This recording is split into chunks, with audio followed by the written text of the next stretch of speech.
بات ہے کہ آج آپ مجھے علامہ اقبال سے کوٹ کر کے بتا رہے ہیں، جبکہ کافی عرصہ پہلے آپ کا ایک میں نے پروگرام دیکھا تھا جس میں جسٹس جاوید اقبال بھی بیٹھے تھے، اور ان کا بھی یہی خیال تھا اور غالباً آپ کا بھی یہ خیال تھا کہ علامہ اقبال تو کنورٹ ہو چکے تھے، جماعت احمدیہ کو جوائن کر چکے تھے. وہ قطعاً نہیں، ایک زمانے میں اچھی رائے تھی، شریک نہیں ہوئے تھے.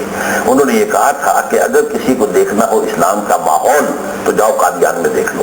وہاں کیا تھا؟ ایک شخص کے ہاتھ پر بیعت تھی، ایک نظام تھا، ڈسپلن تھا، اور ایک ہی بستی، ایک ہی ہم خیال لوگوں کی آبادی تھی، تو وہاں ایک معاشرہ تھا.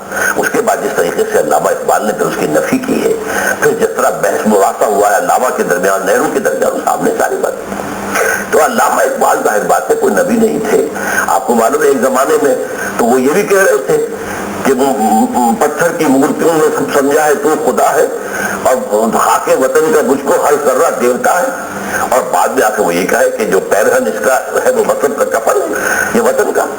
تو یہ انسان کے فکر کے اندر تبدیلی. لیکن علامہ اقبال نے تو نعوذ باللہ for lack of better word میں کہہ رہا ہوں، اللہ تعالیٰ کو چیلنج کیا نا جب انہوں نے کہا کہ ہم سے پہلے تاجب تیرے جہاں کا منظر، کہیں معبود تھے پتھر کہیں معبود شجر، ہو کرے پیکرے منظور تھی انسان کی نظر، مانتا پھر کوئی اندیکھے خدا کو کیوں کر. تو یہ اپنی بڑائی بتا رہے ہیں نا کہ ہم نے یہ کیا. اپنی خدمات گنوا رہے ہیں، خدمات ایک بات آپ اسے بڑائی کہہ رہے ہیں، میں کہہ رہا ہوں اپنی خدمات. نہیں، خدمت تو اس نے کوئی نہیں کی، تھوڑی کی. آخر یہ کہ اتنے بڑے اللہ کو یہ کہہ رہے ہیں کہ مانتا ہے کوئی اندیکھے خدا کو کیوں کر. تو اس سے بڑا یعنی مسلمانوں کو دیکھا ہے تو مانا ہے.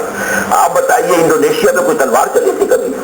یہ جاوا بنایا سباچا وغیرہ میں آج تک کبھی تلوار نہیں اٹھی. وہاں مسلمان کیوں ہو گئے تھے لوگ؟